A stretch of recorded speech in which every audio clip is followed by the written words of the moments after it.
Welcome to our channel. Indian ஸ்பிளிட்ல இப்போ நம்ம பார்க்க போகிறது மிகவும் சுவையான பீனட் சட்னி. ஒரு பேனில் 2 டேபிள் ஸ்பூன் ஆயில் சேர்த்துக்கோங்க. ஆயில் நல்லா ஹீட் ஆன உடனே 2 கார்லிக், 4 ரெட் சில்லி. உங்களுக்கு காரம் கம்மியாக சாப்பிடுவீங்க அப்படின்னா நீங்கள் 2 ரெட் சில்லி போட்டால் போதும். அப்படின்னா நீங்கள் ஒரே ஒரு கார்லிக் மட்டும் சேர்த்துக்கோங்க. நம்மளுக்கு இது 10லிருந்து 20 செகண்ட் வரைக்கும் நல்லா ஃப்ரை பண்ணிடுங்க. நம்மளுக்கு கார்லிக்கோட மேல் லேயர் நல்லா பொரிய ஆரம்பிக்கணும். அது வரைக்கும் நல்லா ஃப்ரை பண்ணிடுங்க. நம்மளுக்கு நல்லா ஃப்ரை ஆயிடுச்சு. இப்போ நம்மளுக்கு சட்னி பண்ணுறதுக்கு ஒரு மிக்ஸி ஜாரில் 5 டேபிள் ஸ்பூன் நடக்கடலை எடுத்துக்கிறேன். இது ரோஸ்டட் பீனட் தான். ஒருவேளை உங்ககிட்ட ரா பீனட் தான் இருக்குது அப்படின்னா, நீங்கள் ட்ரை பேனில் ஒரு ஃபியூ மினிட்ஸ் நல்லா ரோஸ்ட் பண்ணி, நல்ல ஒரு பீனட் ஃப்ளேவர் உங்களுக்கு வர ஆரம்பிக்கும். அதுக்கப்புறம் நீங்கள் அதை சேர்த்துக்கலாம். இப்போ இதில் 1 டேபிள் ஸ்பூன் தேங்காய் சேர்த்துக்கிறேன். நம்ம ஃப்ரை பண்ணி வச்சுருக்கிற 2 கார்லிக், 4 ரெட் சில்லி இதில் சேர்த்துக்கிறேன். ஒரு சின்ன சைஸ் புளி, 1/2 ஸ்பூன் உப்பு.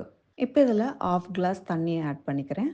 இதை நம்ம நல்லா அரைச்சி எடுத்துடலாம். நம்மளோட சட்னி நல்லா அரைச்சி எடுத்தாச்சு. இப்போ இதை சர்விங் பவுலில் மாற்றிட்டு நம்மளுக்கு எவ்வளோ தண்ணி வேணுமோ அதை ஆட் பண்ணிக்கலாம். நான் இப்போ இதில் 1/2 கிளாஸ் தண்ணி ஆட் பண்ணியிருக்கேன். உங்களுக்கு நல்லா திக்காக வேணும் அப்படின்னா நீங்கள் இன்னுமே கம்மியாக ஆட் பண்ணிக்கோங்க. ஒரு சிலர் நல்லா லிக்விடாக நல்லா தண்ணி சட்னி மாதிரி சாப்பிடுவாங்க. அப்படின்னா நீங்கள் 1 கிளாஸ் தண்ணி கூட ஆட் பண்ணிக்கலாம். பீனட் சட்னி நீங்கள் எந்த அளவுக்கு திக்காக சாப்பிட்றீங்களோ அந்த அளவுக்கு அந்த பீனட்டோட டேஸ்ட் உங்களுக்கு வந்து நல்லாயிருக்கும். இப்போ இந்த சட்னிக்கு தாளிப்பு கொடுத்துடலாம். ஒரு பேனில் 2 டேபிள் ஸ்பூன் ஆயில். ஆயில் நல்லா ஹீட் ஆன உடனே 1/4 ஸ்பூன் கடுகு.